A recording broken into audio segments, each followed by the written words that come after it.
마리아라는 인물은 도대체 어땠을까? 마음에 좀 와닿지가 않았어요. 저에게는 오히려 저는 좀 반대로 봤어요. 반대로 보셨어요? 나랑 계속 반대 의견이야. 맞아요. 백인 남성의 이 이미지거든요. 그 당시 1세기 갈릴리 지방의 남성들은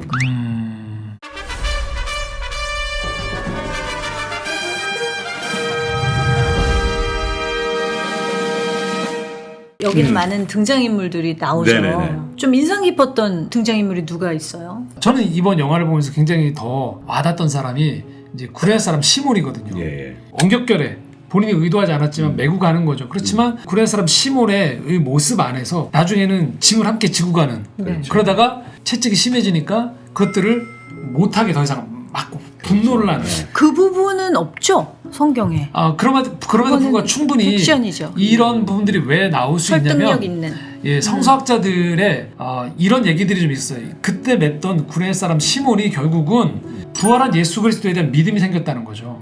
로마서 16장 13절에 보면 이 주 안에서 택하심을 입은 루포와 그 어머니에게 문안할 때 이 루포가 네. 바로 여기 나와 있는 구레네 사람 시몬의 알렉산더와 루포의 아비라고 얘기하거든요. 이게 연결이 된다는 거죠. 그래서 결국은 초대교회에 굉장히 중요한 역할을 하는 이 사도 바울의 이 동역자로까지 발전하는 누군가는 배신을 하고 있고 누군가는 도망가고 있는데 누군가는 그 안에서 비록 엉겹결이지만 메고 가면서 예수 그리스도의 십자가를 지고 가는 예수님의 그 의연한 모습들. 저도 영화 보면서 그 인물을 감독이 의도적으로 부각을 시키더라고요. 네, 부르는 네, 사람 네, 지금 네. 막 자기가 막 때리지 마!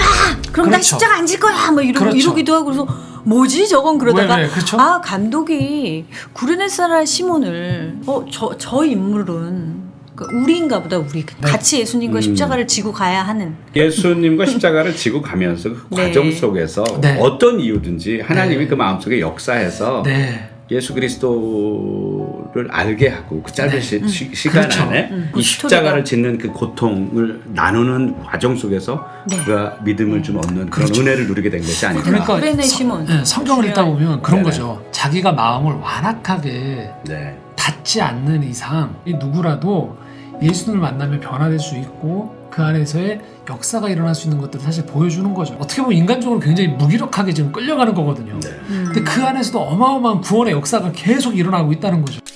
마리아에 대해서는 어떻게 보셨어요?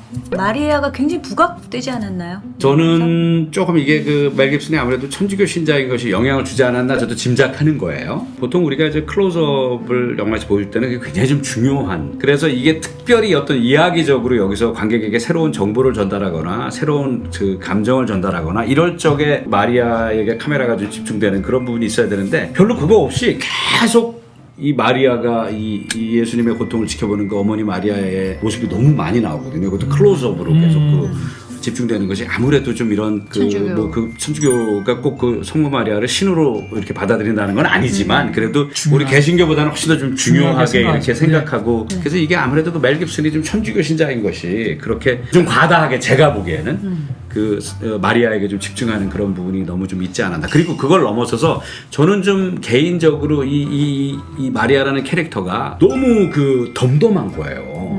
근데 그것은 마치 그 모든 삶의 아니면 뭐 죽음 후에 어떤 세상까지도 다 알고 있고 주관하는 듯한 어떤 신의 어떤 눈길처럼 느껴졌거든요. 근데 그런 것이 조금 저는 좀 신앙적으로 마음에 좀 와닿지가 않았어요. 왜냐하면 자식이면 예수 그리스도의 아픔만큼이나 어떤 그 가슴이 찢어지는 어떤 그 마음의 아픔이 있을 것 같았는데 그런 사람의 모습으로는 좀 너무 덤덤했던 모습이 아닌가. 그것이 저에게는 오히려 저는 좀 반대로 봤어요. 반대로 보셨어요? 저는 너무 리얼하게 봤어요. 그래서 처음부터 리얼하게 본 건 아니고 처음에는 저도 너무 덤덤한 거 아니야 그러다가 보면서 이렇게 바뀐 거죠. 왜냐하면 생각이 되게 깊어지더라고요. 마리아에 대한. 예수님 넘어질 때 아기 예수가 뛰어가다가 넘어져서 막 안아주러 갔던 것처럼 막 이게 그게 나오잖아요. 그때부터 막 생각이 돌아가기 시작하는데 마리아라는 인물은 도대체 어땠을까? 그러니까 천사한테 내 아들이 인류를 구원하기 위해서 오신 구세주라는 걸 들었잖아요. 그렇죠. 예. 그리고 이 아이가 자라는 걸 보는데 자랄수록 지혜가 총명해지고 하는데 또 얼굴도 닮았을 거 아니야. 나랑 닮았을 거 아니야. 지명이가 날 닮은 것처럼. 그 아들을 보는데 얘는 하나님의 아들이야.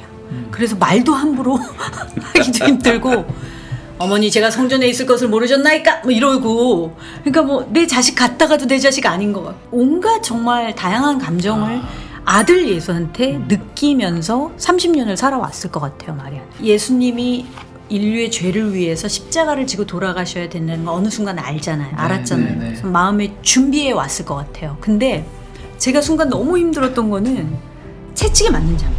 그걸 보면서 저도 모르게 저게 지명이라면 하는 생각이 확 들어온 거예요. 못 보겠더라고요. 근데 그래서 그 그렇지. 생각을 내가 막 몰아내려고 하더라고요. 하지마 이렇게 돼야 되는 거야. 막 채찍에 맞고 모든 사람들한테 버림을 받고 내 자식이 내 새끼가 이런 생각이 들어오니까 막 못 살겠는 거예요. 근데 또 어떤 생각이 드냐면 그렇다면은 어떻게 할 거야? 그러면 저 자리를 피할 거야? 울고불고 막 쓰러질 거야?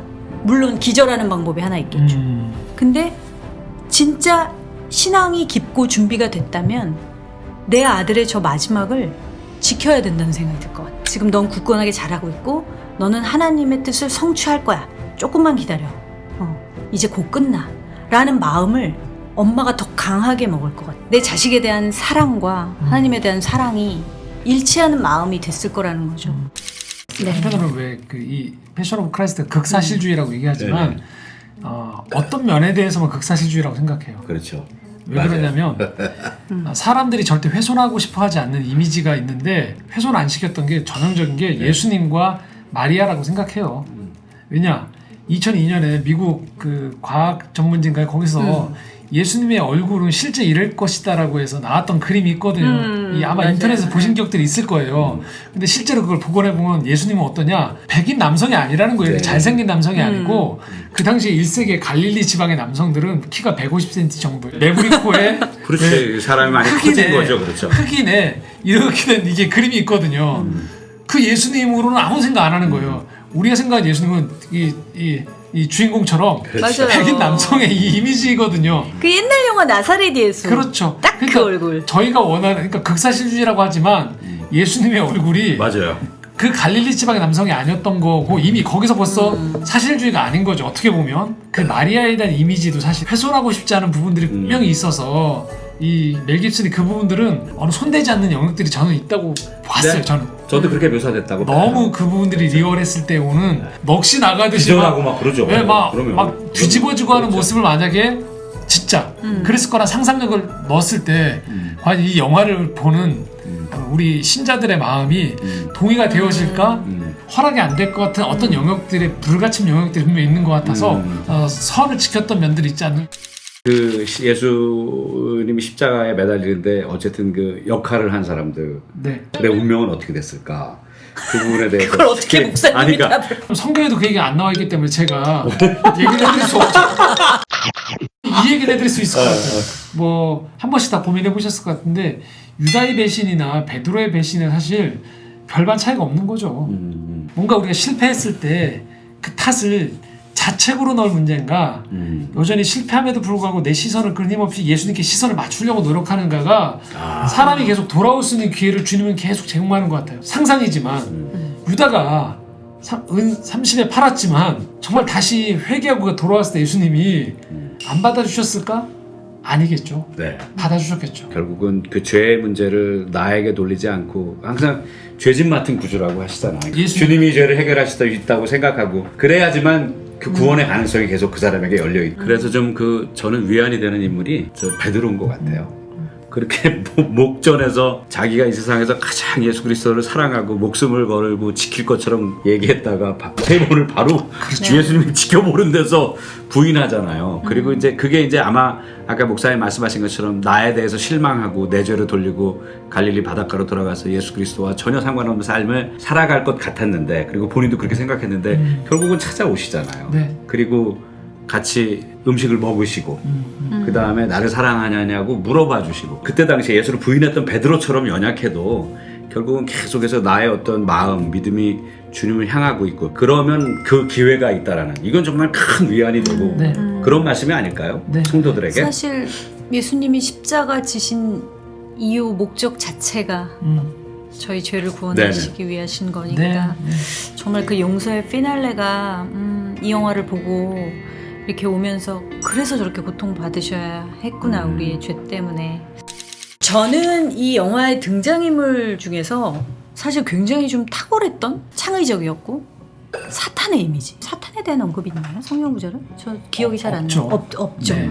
없는데 사실 한 인간의 삶도 그렇고 예수님은 뭐 광야 때부터 해서 계속 예수님의 공생의 기간 동안 얼마나 얘네들이 지극히 많은 공격과 방해를 했겠어요. 근데 마지막에 12시간 얼마나 더 심했을까? 네. 제자들의 배신이라든지 어떤 그렇죠. 상황, 율법주의자들, 바리새인들, 이 사람들, 군중들 할 것 네. 없이 마음속으로 다 들어가서 그렇죠. 얘네가 막 그 전략을 짜서 방해 공작을 했는데 예수님을 직접 공격하는 장면도 나오잖아요. 귓속말로. 근데 이게 어떻게든 감독은 이걸 비주얼로 보여줘야 되는데 이 사탄을. 저는 그 이미지가 어떻게 보셨어요? 이 감독님? 사탄의 이미지. 좀 상투적이지. 저는 그런 것들이 조금 더 이 영화의 어떤 본질적인 문제에 집중하는 걸 좀 많이 방해했다고 생각해요. 거기 사탄들은 다 있잖아요. 왜냐하면 사탄의 역사로 인해서 예수 그리스도를 십자가에 못 박기 위해서 지금 애쓰고 있는 자들. 그런 모습들 속에 다 사탄들이 투영되어 있는 거지. 그때 그 장소에 사탄이 어떤 그 형상화된 어떤 모습으로 나와서 그렇게 하고 있었지 않았을 것 같아요. 나랑 계속 반대 의견이야. 저는 그렇게 가져갔을 것 저는 같아요. 편은 신학적으로 보면 신학적으로 영화적이 아니니까 신학적으로 보면 저는 좋았어요. 왜 좋았냐면 자칫 잘못하면 예수님이 그 당대에 권력자들이나 이런 사람들이 희생당했다라고 생각이 쉽다라는 거죠. 저희도 살다 보면 왜 사람한테 뒤인다, 네네네. 사람의 어떤 이기심에 치를 떤다 막 이런 사람에만 집중하는데 자꾸 우리가 잊으면 안 되는 건 이 십자가 사건의 핵심은 이 사탄으로 벌어진 이 하나님과의 갈라진 것들에 대한 해결이거든요. 이거 자꾸 우리가 놓쳐버리면 알겠습니다. 예수님의 고난, 사람들의 이기심, 거기에 희생당한 예수 그리스도로 생각하는데 엄밀히 말하면 이거는 고통당하는 하나님의 승리를 얘기하는 거잖아요. 영적인 일이라는 것들에 그렇죠. 대해서 네네네. 놓치면 안 되게 만드는 거죠. 영적 전쟁의 한복판에 네. 있고 그것을 사탄이 조종하고 어떻게 하는 그 뭐랄까 중간에 매개가 되는 존재라는 걸 확실히 보여줬는데 보이지 않는 존재이긴 하지만 사탄의 영향력을 느낄 때가 있잖아요. 살다 보면 사탄이 나한테 이런 생각을 줬네. 섬찟 있어요. 맞아요. 그 사탄의 네. 느낌을 이미지로 잘 구현했다는 생각이 들어요. 저는 근데 사탄이 이렇게 형상화되는 것이 좀 거부감이 부담이 되는 것 같아요. 네, 신앙적으로 제가.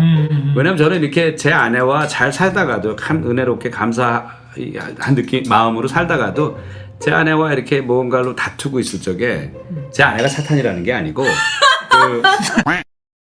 저도 제 마음을 잘 다스리지 못해서 그럴 때 제 마음속에도 사탄이 들어와 있을 때가 느껴지고 그러니까 이게 어떤 그리스도인의 삶 속에서 우리가 만나는 사탄은 어떤 형상화된 어떤 그런 모습이 아니고 우리 일상 속에 이렇게 스며들어 있는 그래서 우리 마음을 좀 이렇게 못되게 만들고 또 어떤 관계를 무너뜨리고 자꾸만 믿음의 동력을 떨어뜨리게 하고 이런 것들이 다 사탄의 역사가 아닐까 우리가. 근데 마지막에 그 예수님 십자가 소명 끝까지 다 이루셨다.